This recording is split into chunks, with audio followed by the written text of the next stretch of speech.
चांदवड सदर माहिती अशी की खडकओझर शिवारातील वडिलोपार्जित शेतजमीन असून सदर शेतजमिनीचे कब्जाबाबत वाद निर्माण झाल्यानं तक्रारदार यांनी सदर वादाबाबत माननीय न्यायालयात दाद मागितली असता माननीय न्यायालयानं निर्णयानुसार तक्रारदार यांना कब्जा देण्याबाबत महसूल विभागास आदेशित केलं होतं।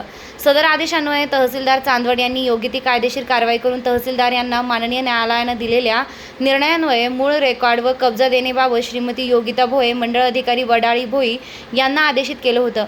सदर आदेशान्वये कारवाई करून तक्रारदार यांना रेकॉर्ड व कब्जाबाबत कारवाई करण्याच्या मोबदल्यात स्वतःसाठी तसेच तलाठी खडकओझर यांच्या नावानं 60,000 रुपयांची लाच मागणी केली।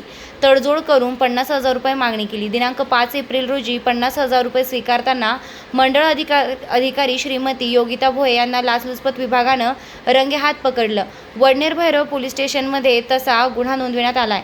नागरिकांकडून तीव्र प्रकारचा संताप व्यक्त करण्यात येत आहे की शेतकरी पूर्णपणे संकटात सापडलेत, तरीही सरकारी अधिकारी सहकार्य करण्याऐवजी शेतकऱ्यांची अशी लूट करायला पाहत आहेत। अशा भ्रष्ट आणि लाचखोर अधिकाऱ्याला तात्काळ नोकरीतून बडतर्फ करून जेलमध्ये टाकले पाहिजेत। अशी सदर कारवाई पोलीस